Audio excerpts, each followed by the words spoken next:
Inside Miami Tech is available on Apple and Spotify podcasts.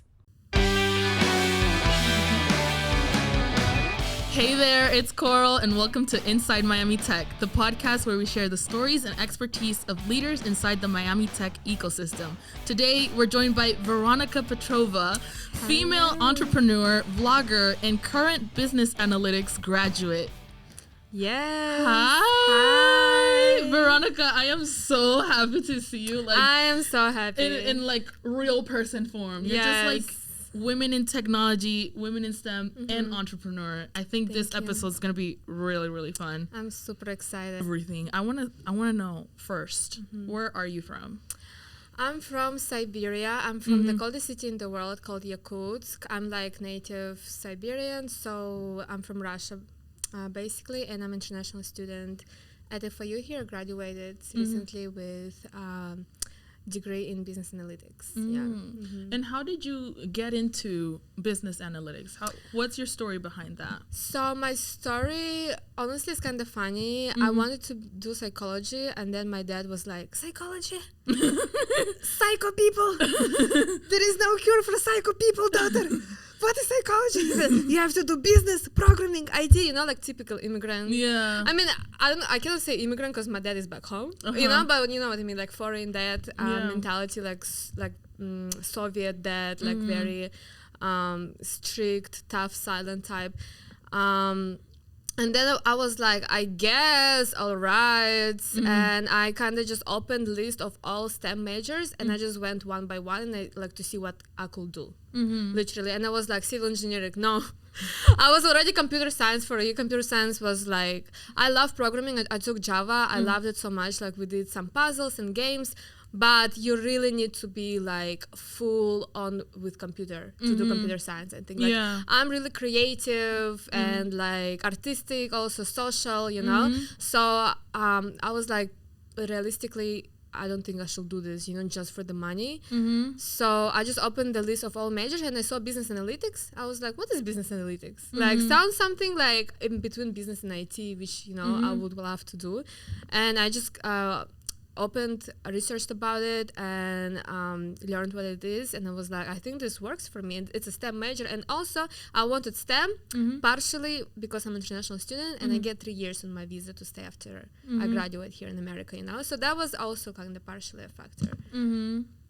But in general, like the way I started to get into STEM goes back to Russia, to my school there. I went to physical technical lyceum, and I always was in like technical kind of classes, and just big focus on math, physics, chemistry, programming, even like since I was young age back home. But I was always very like creative. I always like philosophy, sociology, politics, I always loved that too. But I don't know, because of some reason, I just like, I was also good at math, so I was like, I guess I just have to do like something with math and like technical, kind of like that. I mean, it must be a lot, like coming from such a what I assume such a strict culture, coming into the United States and now trying everything new is kind of crazy. Why did you choose Miami specifically out of all the places in the U.S.? Girl, I was like, I'm from the coldest city in the world. When I'm choosing my university, I don't care ranking, top university, not top, best, not best, just warm city. I was like, just give me warm city, summer all year, And it was like Hawaii, California, or Miami options. Hawaii super isolated and super expensive. California super expensive too. The school was there way more expensive. And Miami was just like good option, and Miami is like such a strong name, like, like the city, like Dubai. The name of the city is irreplaceable, like super like Miami, like so kind of chose like that. And there's a lot of opportunity for growth and networking, growing your business. One of the things that we want to do with this podcast is sort of help young business owners, Yeah. help people who want to either start their own software startup or even get into technology. Yeah. And something that I noticed about you is that you have your own business as a student. Yeah. How did that happen? How did you started your business? I've been having businesses since like 14 years old. Really? Yeah, I've always had businesses like 14 years old, 15 years old. I remember I from Ali Express ordered like 5 bags and tried to sell 0. Sold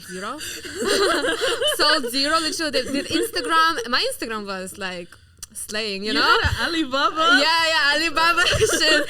And I just was like, back then, that's when like the whole like business entrepreneurship Shopify thing started on YouTube. And you know, I knew English, so I was just kind of like watching, just kind of got into this wave. And I always wanted to make money because I just always felt I could. I don't know, since young age, I just always like had this like I can do this, like I'm physically able to do this, you know? Like, so because I felt that I knew, because I felt that I could do this, I just looked for ways to fulfill that, you know? And then 16 during COVID, before COVID, 16 I had another Shopify like dropshipping store. I had like this smart neck massager. I sold like 10 units. Wow. I was back home, sold 10 units and then gave up. Like 3 months, like 10 products. Then I had like a website builder, like a business wanted to start with my brother, but like it didn't work out too. We just started did like 2 months and like kind of quit, you know. You know, when you're young, you're just trying things. And then I was, when I was actually super young, when like 8 years old, maybe I was selling my toys on my back home.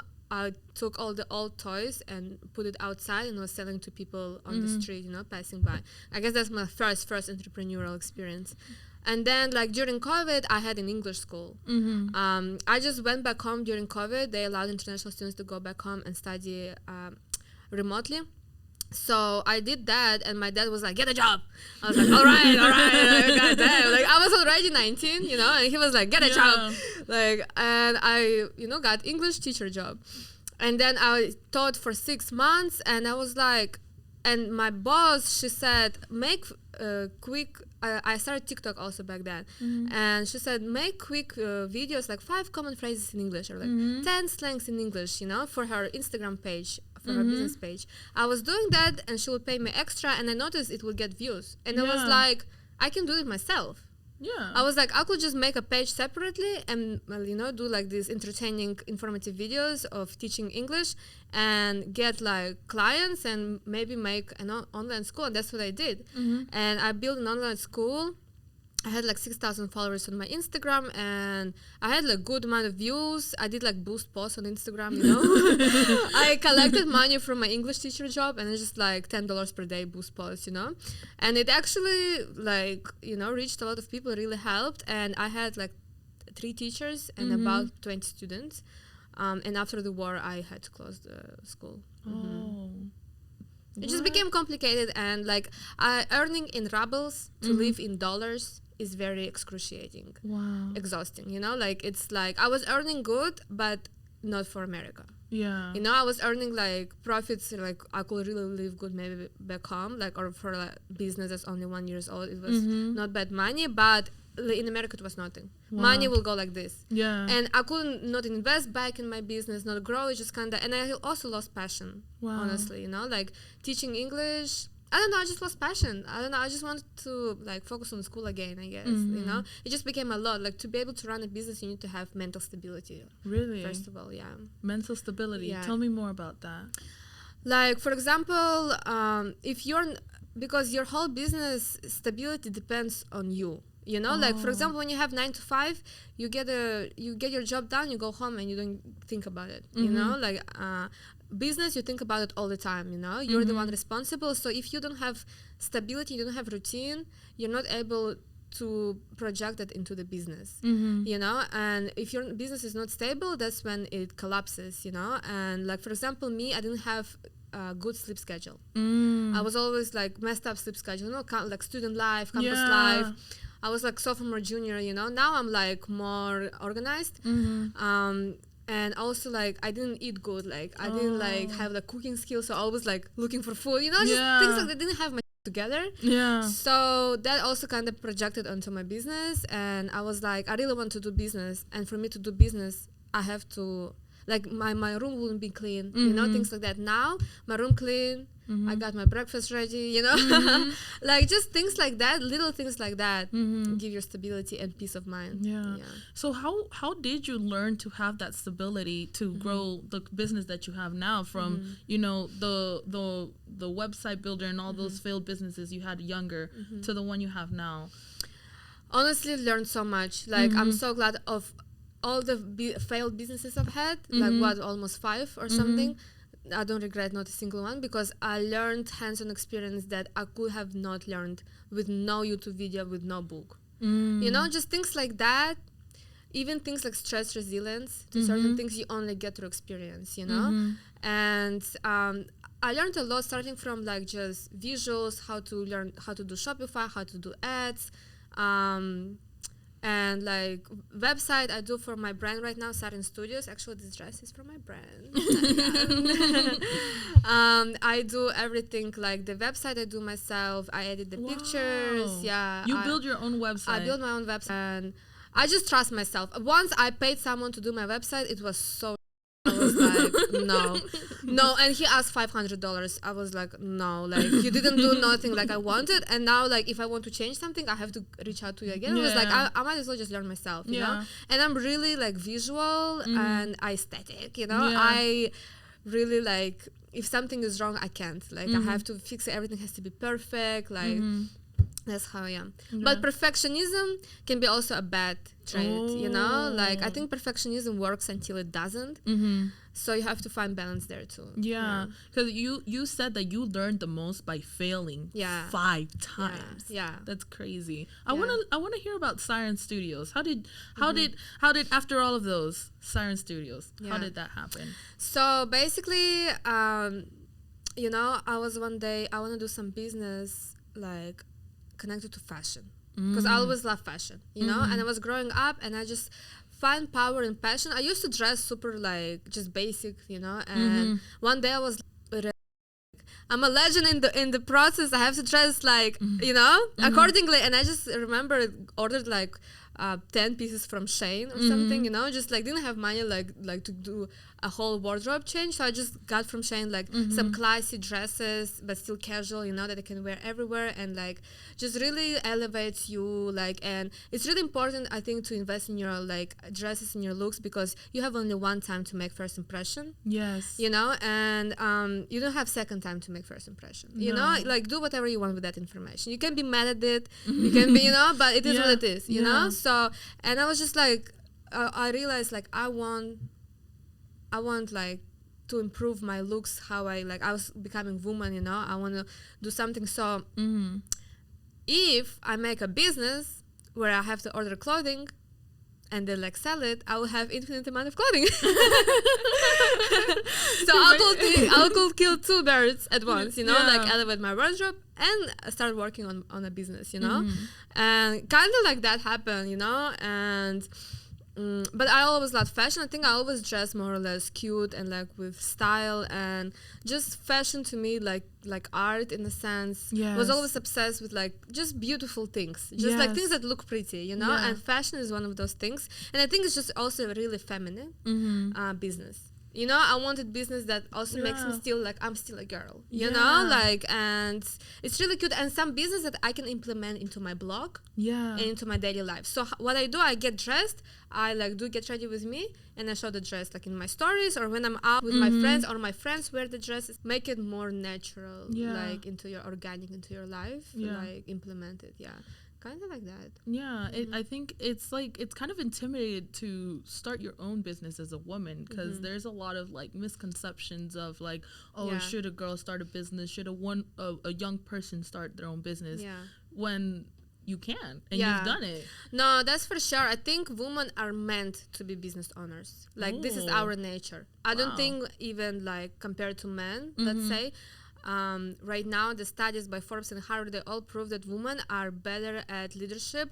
We are mothers. We are meant to maintain community. We're best at communication. We have empathy, and these things that create amazing team and teamwork. and innovation, creativity. Like women will have this, like the way we think, they say is like this, right? Yeah. And that allows us to do business like effectively, I think. Like men they think very straightforward and very logical, you know, and they can forget a lot of things on the way, let's say, or like I know I'm generalizing, but just like to send the idea. And I believe to all women is my message, like you can do business so good. And women also great at multitasking. Yeah. I think we could do several businesses at the same time. Like if you hire like few helpers, you know, part-time, you don't have to spend crazy money, $100 to do like part-time to somebody.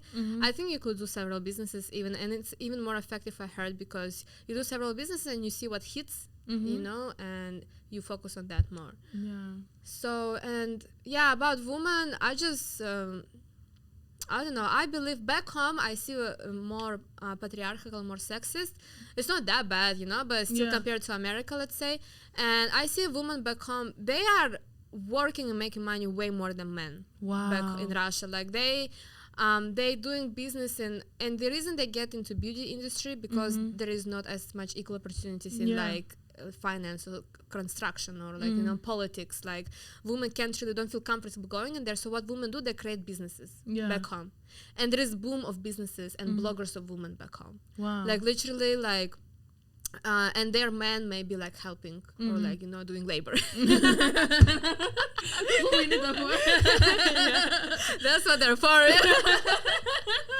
No, but like that makes sense in a sense, you know. Woman, she's the man, she's the feminine. Yeah. If we, you know, there is this talk right now between men and women on the internet. Like if we talk about it, like woman, she's the feminine, she's the mother, she's like the mental. They say every strong man there is a strong woman, right? Yeah. And that's true. Like you see, look at any man and woman. Like you see a woman is almost like the brain, the head, you know, and man is the one like doing the labor. I mean, sounds so bad, but I'm saying like the functioning, you know, is the man, and woman like manager, you know. And it's like you also get to apply all of the different skills that you've learned throughout the years, even in education. I'm actually curious, how has your experience, like your degree in business analytics, helped you with your current business?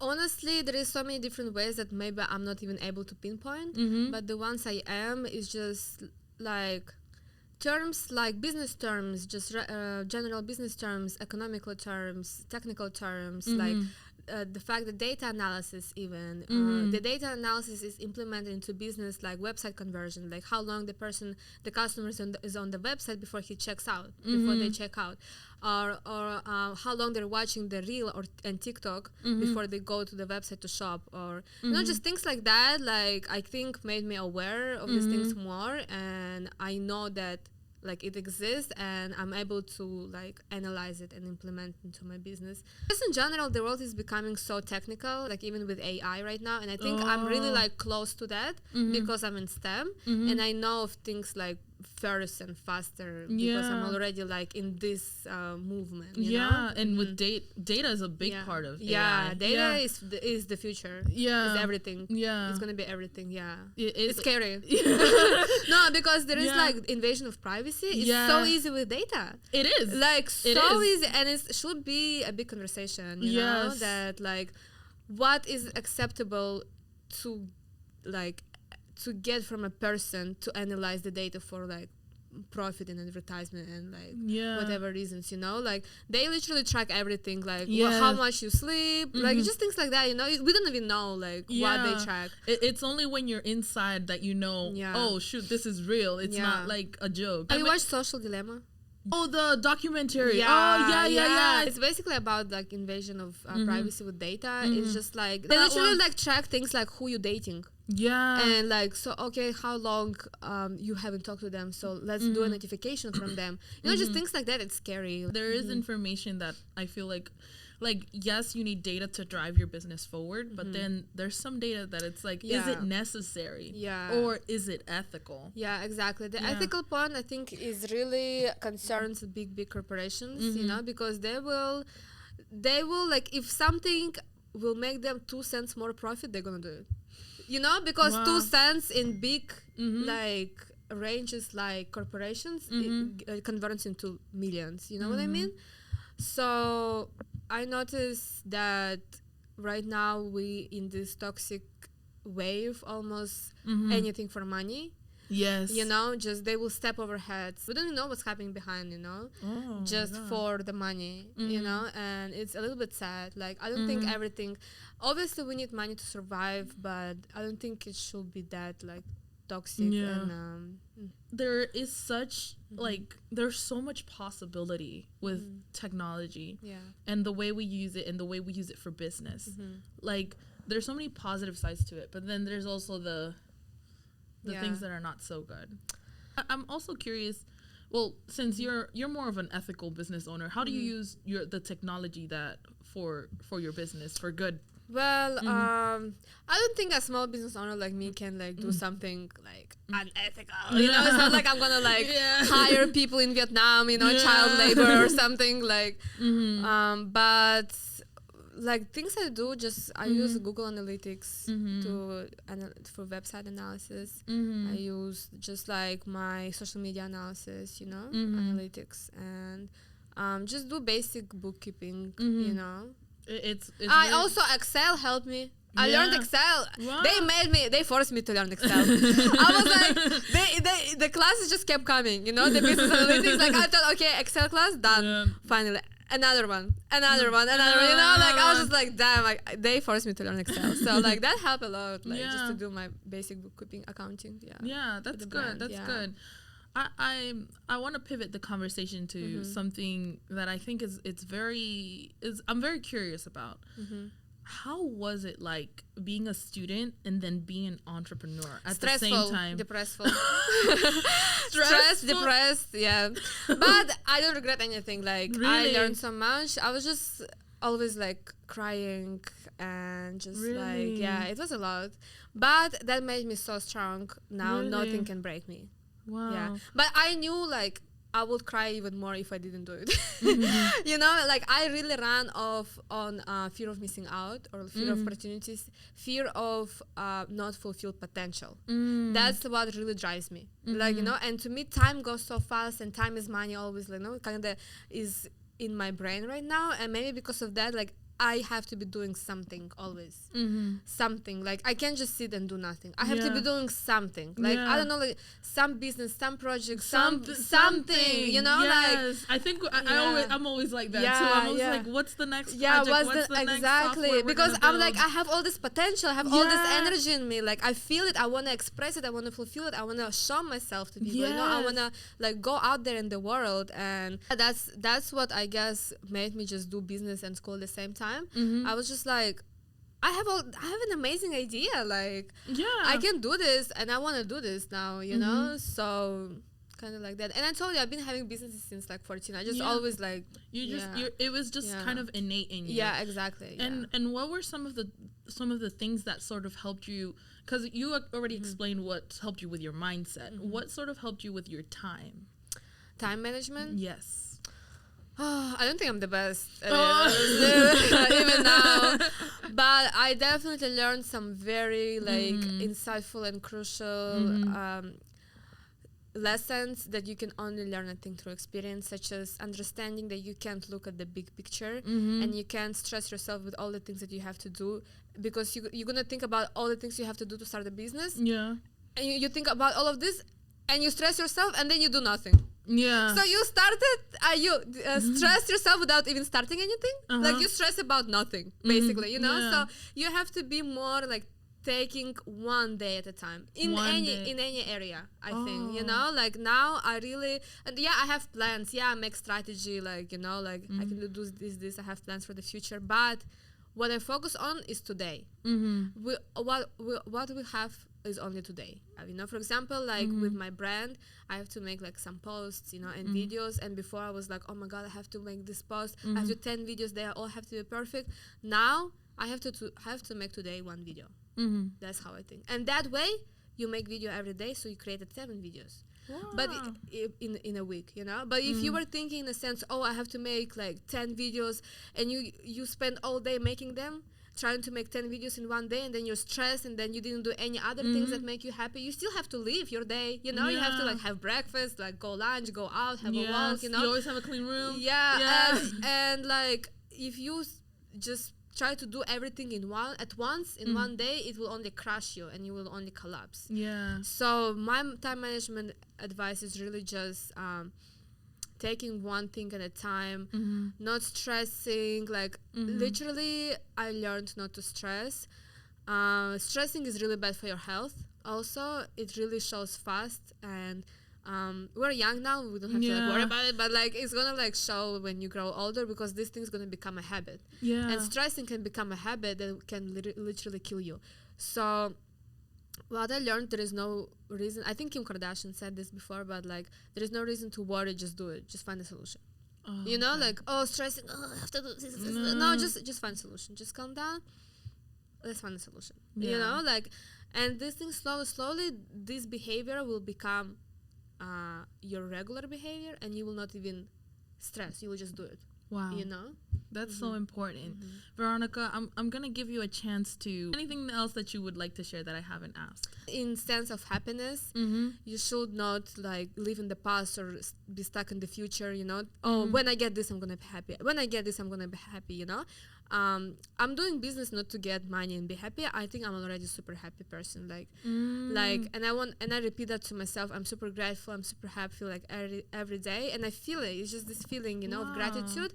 And I'm not doing like all this for money. Obviously I like money, you know, but I know that when I get these things, I know that when I get money, what will make me happy is like talking to my mom, talking to my friends, the like long-term friendships, you know, like having quality time with like your family, these things that make you happy. You know, I think I just wanna give message to like girls there out there that they can be, I know it just sounds so sexist and bad, just like where I come from, you know, there is this notion that like women can do business, women emotional, women can be leaders, you know. It's not true, okay? Women, we are not emotional. We're able to detect our emotions and express it right there. There should be more women leaders in political positions, in business positions. This will create this. There's just, I'm not saying men not supposed to be in these leading positions. I'm saying it's too much men. When it's too much men, it's like literally toxic masculinity. You know, you need the woman to balance it out.